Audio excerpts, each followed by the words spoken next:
Well, that's because there were always complicated components to the situation. The first of which is you got to find a team willing to give up the draft compensation. The 49ers went and did that and in fact, they found a couple of teams willing to give it up. Then you have to have a team willing to give Brandon Aiyuk a big contract offer. They also feel like they found that on the market, a team willing to give up draft compensation and a big contract, but you also have to have Brandon Aiyuk agree to that deal.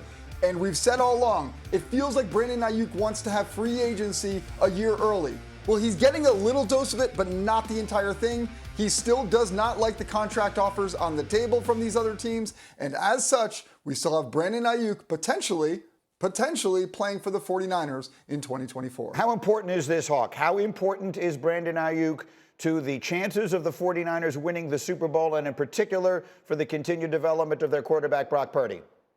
I think it's huge. I think he's probably the single most important piece offensively in their pass game, because Brock Purdy's development and maturation is in large part due to Brandon Aiyuk. When you watch that film a year ago and there were times when Deebo Samuel wasn't there, the passing game continued to thrive because Purdy and Aiyuk's chemistry on the field. And even when you look from year one to year two, the way that they filled in the gaps offensively because of their chemistry, it is absolutely imperative that they have him on this offense. And I think it's very clear to me, at least, I think Brandon Aiyuk actually wants to stay.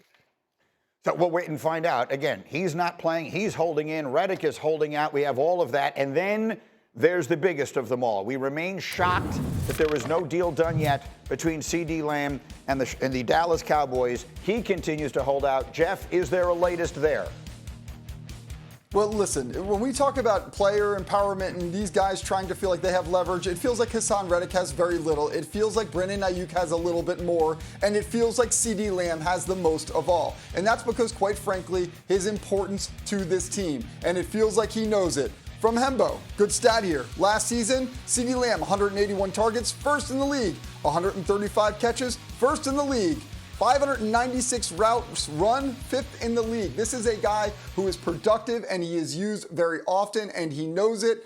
Listen, it would shock me if this deal is not done by week one, but every day that we don't have a deal, there is certainly no imminence to it, and it doesn't feel like there is any certainty to it, Greeny. That's right. I mean, everyone understands the significance of CeeDee Lamb to this offense, including arguably the greatest Cowboy ever. The Hall of Famer Emmitt Smith was on the Blogging with the Boys podcast talking about how CeeDee's holdout is impacting Dak. Listen. Without him on the football field, they're putting all the pressure on Dak Prescott now. And that is unacceptable, because every quarterback of his caliber should have quality people to throw the ball to. Not no plan B or no plan C or no plan D guy. He should be in a position, as your franchise quarterback, he should be in a position to be successful. And right now, you're putting him behind the 8-ball. And that is not right. And that's how I see it. That's interesting. For anyone who knows Emmitt, and Hawk, go ahead. He's preaching. He's preaching right now. Get that receiver out there for Dak. It's necessary. True. Yeah, and I would add, or what I was just going to say, Hawk, is for all of us who know Emmitt, and you don't have to know him personally to have seen him on television basically what feels like your entire life, he's such an easygoing person that for him to be that level of frustrated, for him to be willing to go sort of that far in his an outspoken frustration with the way his team, the Dallas Cowboys, are handling this, I think is also telling. Hawk, pick it up from there. Yeah, I think you hit it right on the head. You can see this offense. We all see this offense. It runs through CeeDee Lamb. He is the single most important playmaker on this offense. They run the West Coast. They call it the Texas Coast because it's a fuse of their last offense and the traditional West Coast. And in that offense, you need a receiver who is great at yak. It's a lot of dink and dunk. It's precise, but you get the ball in your playmaker's hands, and he does it from there. What CeeDee Lamb brings to the table is the ability to go deep and have that yak, so he actually fills multiple roles in this offense. Without him, this is a completely different offense and a completely different Cowboys football team. What do you think, Bartholomew? I mean, Jerry Jones isn't panicking, right? And you talk about Emmitt Smith and his trajectory. You remember when he won the Super Bowl, he famously held out the first game to get his contract. 2 games. He held out 2 games. The Cowboys were 0-2. Yeah. Jerry signed him. He came in. They won the Super Bowl, and he was the MVP. Jerry has this contract in his back pocket. This is the easiest contract out of Then all. what the are we favorites. waiting for? Because he's still hoping, I believe, that maybe we can get something done with Dak and then able to fill in CeeDee later. CeeDee Lamb isn't going anywhere. And listen, this is the new NFL. Trent Williams, 36 years old, 3 years left on the deal. He realized that the market has changed. He wants his money. CeeDee Lamb is going to get his money. He just got to be patient. No matter what, I can't see him not entering the season with a new contract. Jerry's going to get it done. And I think, he is the most important guy on that team. I'm going to say something to you that you're going to remember because it feels like it happens all the time, but I'm just going to use one example. When players who play that kind of position outside the numbers, be it wide receivers or defensive backs, when they hold out right up until the season starts, what always happens, and it happened to Darrell Revis on your defense, always happens. Soft tissue injuries. Right, a hamstring, that's what something like that, because everyone else is at 100% and they're at 50 and they're trying to get there, and that guy always gets hurt. And that's what they're risking by wasting all this time making a deal that you and I could make this deal in 10 minutes. It's a very valid point. I mean, I think he fits right in between either Cheetah and Justin Jefferson. That's an easy contract. They may be arguing a little bit over the language, some of the offset stuff, but this deal gets done. But I am concerned that these soft tissue injuries come because you're trying to live up to the contract and then you blow a gasket. They're playing Cleveland week one, best defense in the whole league. Go ahead, Jeff.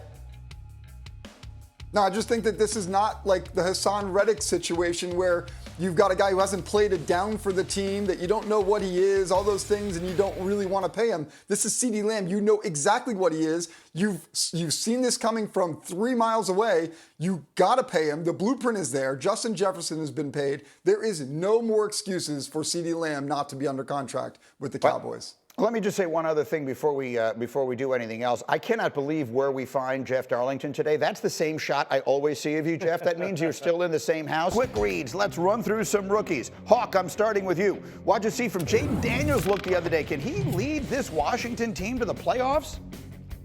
Look, I don't think he can lead him to the playoffs. There's a lot of holes in this roster, but I love what I saw from him because what you get with Jaden Daniels is an ability to throw down the field and his athletic ability. And though he had only a few plays, it was on display. His deep ball was one of the best deep balls we've seen so far this preseason, and he had a rushing touchdown. Let's hope the Commanders can continue to build on that ability. So far, he seems to be everything advertised. Bartholomew, let's talk about J.J. McCarthy. Should he be Minnesota's Week 1 starter? Yes. I mean, I think he showed tremendous poise, pocket awareness, and he has some of the best skill position players, I believe, in the league. I think this Minnesota team has really been slept on. Kevin O'Connell knows how to coach. He knows how to design plays. He is scheming guys wide open. McCarthy should go ahead and get the start. He has a lot of experience. Yeah, it's going to be interesting to see, and he certainly did play a lot in college. Jeff, Bo Nix was terrific in his preseason action the other day. Has Sean Payton found his next quarterback? It sure feels like it. Sooner rather than later, I'd say, too. Great stat from Hembo here on that preseason game.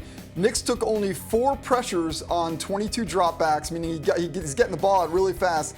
19 of 21 throws were quick or in rhythm, which means less than 4 seconds.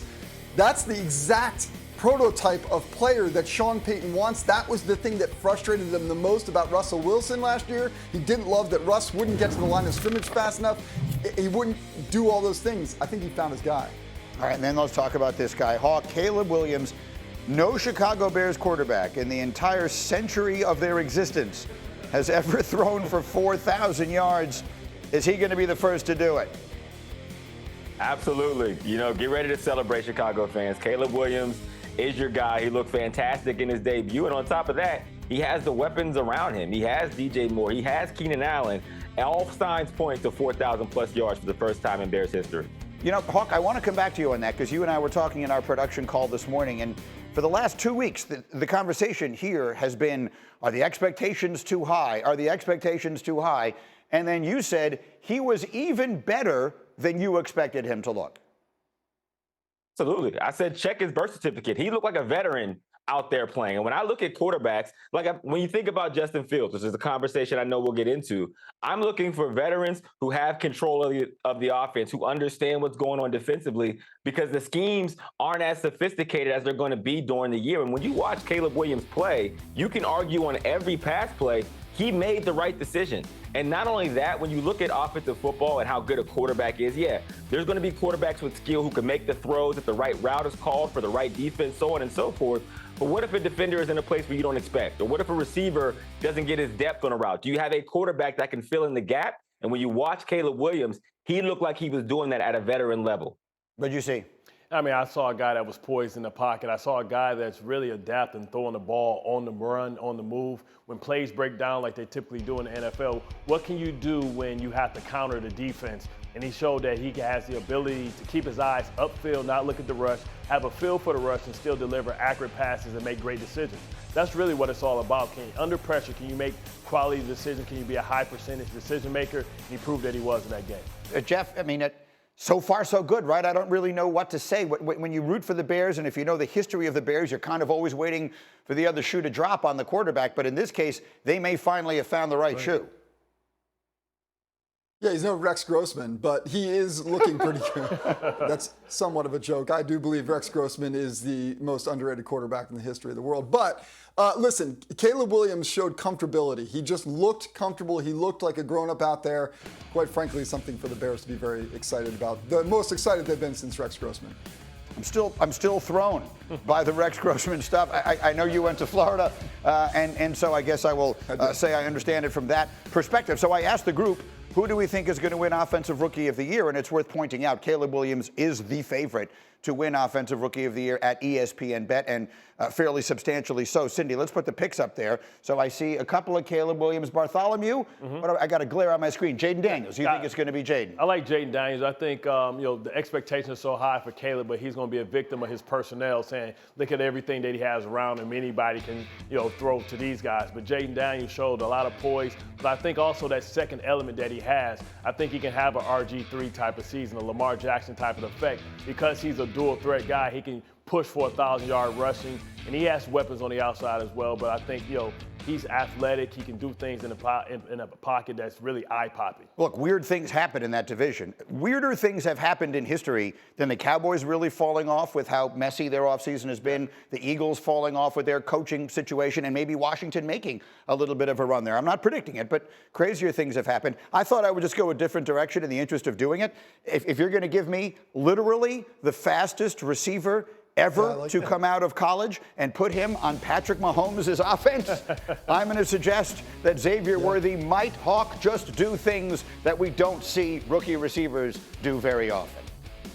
You know what? I'm not going to lie. I get scared by the fastest receivers every time they come out. For whatever reason, they haven't worked out. If there's a scenario where it will work out, to your point, Greeny, it is with probably the most talented quarterback we've ever seen in Patrick Mahomes. That big question mark comes around, what are the other receivers and how much burden is going to be on Xavier Worthy to be that guy right away?